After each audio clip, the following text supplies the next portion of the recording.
Begini Ibu, ada sebuah keluarga mengaku keturunan Nabi, adanya di Indonesia. Namanya keluarga Ba'alwi, dipanggilnya Kabib di Indonesia ini. Jadi yang dipanggil Kabib-Kabib itu adalah namanya keluarga apa? Ba'alwi, mengakunya sebagai keturunan Nabi Muhammad sallallahu alaihi wasallam. Saya sudah mengadakan penelitian secara kajian pustaka kitab-kitab nasab dan kitab-kitab sejarah, tetapi pengakuan itu tidak terbukti. Dan mereka ketika dites DNA-nya tidak terbukti sebagai keturunan Nabi besar Muhammad sallallahu alaihi wasallam. Nah, dari mana pengakuan itu? Pengakuan itu dari seorang sayyid asli turunan Nabi namanya Ahmad bin Isa. Adanya di abad ke-3 ke-4 Hijriah.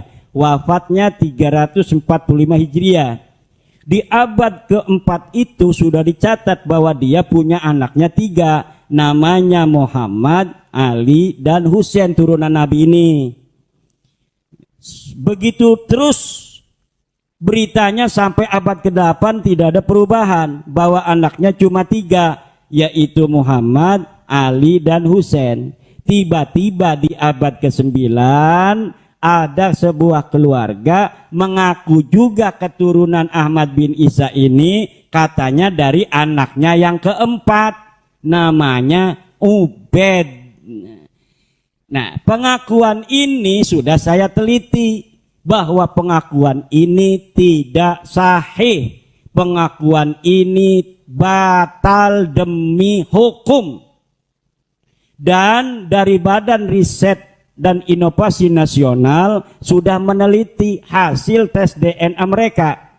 Jadi ini darahnya atau air liurnya diambil, dimasukkan ke mesin, kemudian mesin membaca apakah dia turunan Nabi ataukah bukan. Ternyata hasilnya dari 180 orang yang melakukan tes DNA dari Kabib-Kabib ini semuanya tidak terbukti sebagai keturunan Nabi. Eta kesimpulan anak. Tadi kan ada jumut, misalnya Kiai Idrus Romli membaca bahwa Abdullah atau Ubed ini tetap menjadi anaknya Sayyid Isa. Kalau Sayyid Isanya betul-betul turunan Nabi. Tapi Ubed ini menurut Kiai Imad bukan turunan Nabi. Ya. Tapi menurut Kiai Idrus Romli dia turunan Nabi. Akhirnya kan bagi orang awam bingung ini Kiai. Ya tinggal dilihat mana yang ngerti masalah. Tadi saya sudah berikan contoh itu Mbah Hasyim Asy'ari, ya kan? Punya anaknya Abdul Wahid, Kiai Abdul Wahid, Kiai Yusuf. Ya kan? Misal tuh hanya 2 misal yang saya ketahui. Misalnya taruhlah 2. Tiba-tiba sekarang Kiai Ukit mengaku sebagai cucunya Mbah Hasyim selain Mbak Yeni dan Mbak Alisa. Marah dong itu kan Mbak Yeni, Mbak Alisa. Ini Ki Ukit katanya dari Karanganyar ngaku cucunya Mbah Hasyim, pasti langsung bisa ditolak. Tapi kalau ngakunya nanti, ya ngakunya nanti ketika misalnya Kiai Ukit ini pindah ke Papua, gak ada orang yang kenal dengan Ki Ukit di sana. Di sana Ki Ukit mengaku saya cucu Mbah Hasyim Jombang, ya enggak? Itu mungkin karena tidak ada informasi ke Jombang, dari Papua itu tidak ada telepon misalkan, adanya di hutan, maka orang-orang di sana mengakui Ki Ukit sebagai cucunya Mbah Hasyim. Apalagi 500 tahun lagi ketika Ki Ukit ini sudah beranak cucu, maka seluruh anak cucunya yang mengaku turun Mbah Hasyim ini itu syuhrah wal istifadah di sana sebagai cucu Mbah Hasyim.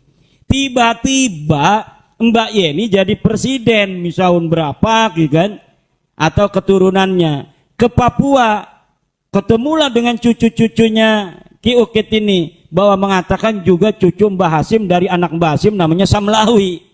Kata cucunya Mbak Yeni, ini katanya kakek kami, leluhur kami tidak ada yang namanya Samlawi punya anaknya. punya anaknya cuma Abdul Wahid, Menteri Agama zaman Soekarno dengan Kiai Yusuf. Nah akhirnya itu terbongkar bahwa keturunan Ki Ukit yang mengaku sebagai keturunan Mbah Hasim itu tertolak demi kebenaran dan demi hukum. Nggak terima itu keturunannya Ki Ukitnya. Ketika tidak terima tes DNA. Ya beda tes DNA-nya orang Jombang dengan tes DNA-nya orang Karanganyar. Betul tidak? Lah itu secara sederhananya begitu.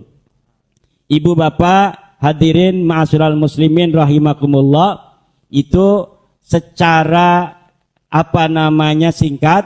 Kalau pengen luas tonton tadi di YouTube Pondok Pitutur Luhur, bagaimana terjadi dialog yang sangat panas tadi, ada yang nolak juga tentang nasab para Habib ini. Kita meneliti nasab Habib bukan karena membenci dzatiyahnya Habib-Habib itu. Mereka saudara kita bangsa Indonesia. Cuma pengakuan mereka sebagai turunan Nabi itu yang kita tolak. Kenapa? Karena tidak sesuai dengan kitab-kitab nasab, tidak sesuai dengan kebenaran tes DNA, tidak sesuai dengan kebenaran kesimpulan sejarah, tidak sesuai dengan standar ilmiah dari kebenaran yang universal. Jadi tertolak semua. Nah, tetapi dengan menolak nasabnya itu pengakuan sebagai turun Nabi bukan berarti kita menolak orangnya. Kalaulah dari mereka ada yang soleh, kita muliakan karena kesolehan dan ketakwaannya.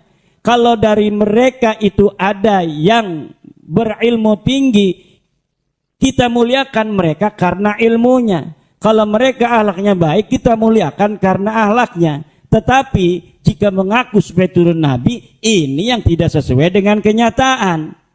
Karena namanya khabar, itu adalah mahtamala sidqa wal kadhiba, sesuatu yang memungkinkan benar mungkin salah, dan semuanya bisa diverifikasi.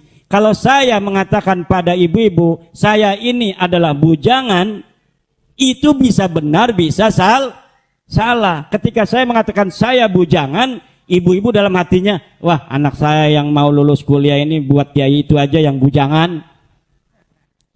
Kalau tidak memverifikasi, ibu-ibu bisa kejeblok. Betul tidak?